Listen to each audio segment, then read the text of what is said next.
bring in sales. What they do is they have one main storyline at a time that they stretch out, like you said, the HBKs, the John Cena, one main storyline, and then behind it they have the title switching hand like we see every 2 months to keep people interested, to keep people on their toes. There's so many different entertainment options. We've got internet, we've got video games, we've got movies, that they're worried that people won't stay clinched for these long ones. So they have a big main one, and then they have small ones to keep them tuning in every week, to keep it fresh. So I don't think they lost interest in it. It just is not it's not the 80s. So it's a different era, different time, different thought of mine. Well said, both of you. I feel that both of you have compelling arguments here. However, I will give the point to Shane here because he puts more of an onus on the creative team. Yes, this is a different era in professional wrestling, but the interest has not always been there for the shows. SmackDown's interest hasn't been there always in recent months. They've had an interesting storyline lately, but they have not shown necessarily the ability to master it, and the Orton Triple H thread that is running through Raw right now has not always been interesting either. So I will give the point here to Shane Howard, who now takes a 2-1 lead heading into the final 2 questions. It's kind of close here, gentlemen. Are you guys feeling okay? Are you sweating, Daris? You sweating? I'm a little bit, a little nervous, but I'm a champ, so I'm gonna pull through. Oh, we're gonna find out just who the champ is because these final 2 questions are definitely home run questions. Now, for the 4th question, I'm going to start with you, Daris.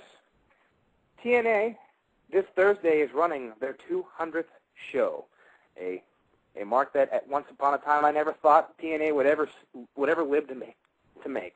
But anyways, 200th show will be this Thursday. In light of everything that we have seen recently and talked about recently, will Kurt Angle be around for the 250th episode of TNA Impact? Daris, go ahead and tell us your thoughts on this. Absolutely.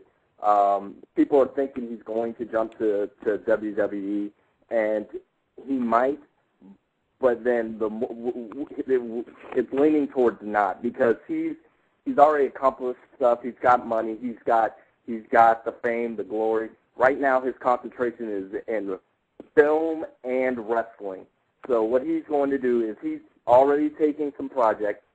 WWE films aren't, if he goes there, he's going to be locked into WWE films, which aren't doing that well. TNA gives him the opportunity to go to things that will be in the Sundance Film Festival and all kinds of different other venues, more mainstream outside of the WWE films.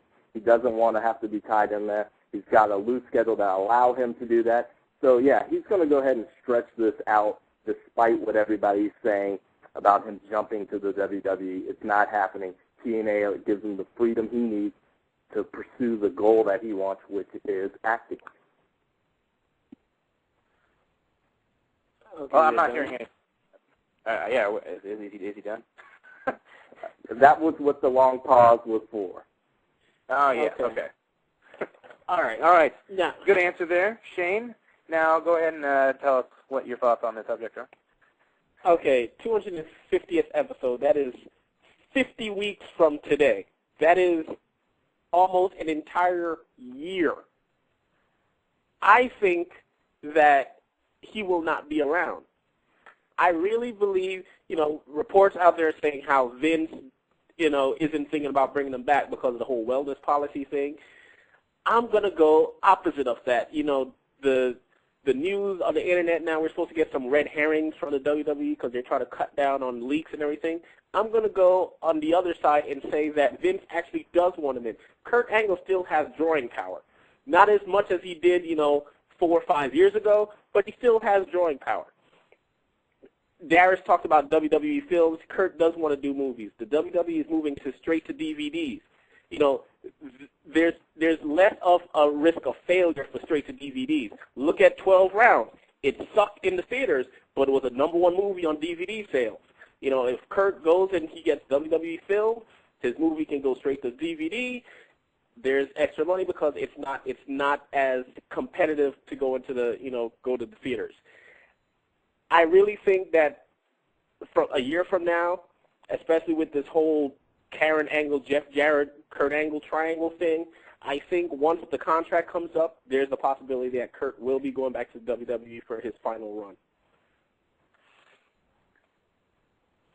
I'm going to give the point here to Daris Brown because I feel that Kurt will be allowed to do more outside projects, which he seems to have a very strong interest in doing in TNA. WWE, as we all know, loves to control the hell out of you, and I don't think that Angle will find much appeal.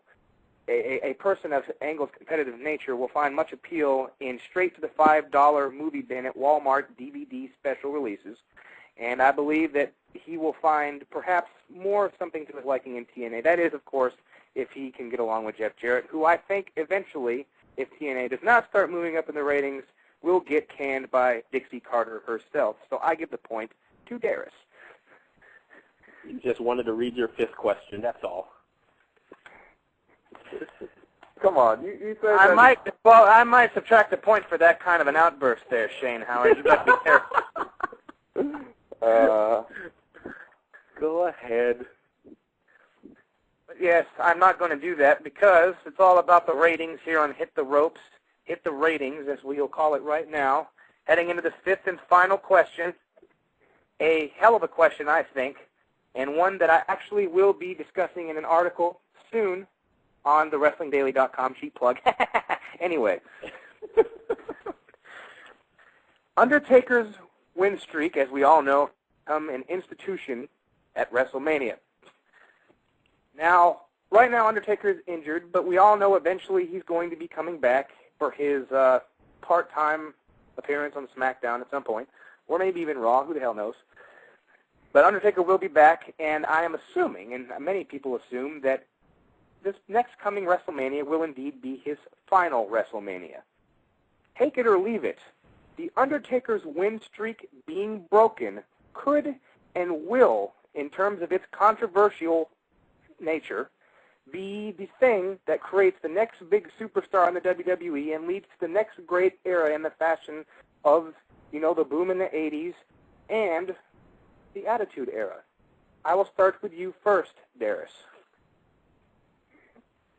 Well, the thing about it is people question whether or not it will happen or not, but if you think about it, it only makes sense to happen. Undertaker is the biggest professional in the business. He has everyone's respect, and he does what's right for business. And what's right is to make the next star. So everybody's saying it's Ted DiBiase. I haven't seen anything that's telling me that it's going to be Ted. We haven't really seen him on the mic all that much, except for a rebuttal to Randy Orton or a scared little look. So I'm not sure who it's going to be. I don't even think that it's going to end next year. We might not see it until the 30th anniversary. We'll see him in less and less dates.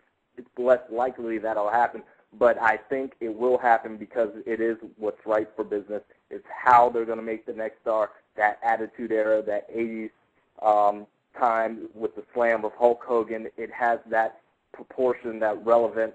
It will happen. The only question is with who and when. Okay, Shane Howard, I think Daris really put the heat on you there. You're in the final spot. This is Shane Howard dribbling up the court, looking for the three-point shot to win the game. Shane Howard's got a wide-open look at the top of the key, the easiest shot in the business, and he sink it, Shane Howard. All right, first, he should lose the point because he's talking about WrestleMania 30. There's no way in heck Undertaker's going to be around for 4 years with the bad shape of his knees right now. Now, moving on to next year, I don't think Undertaker's going to be wrestling, past the next 2 years. But I don't believe that the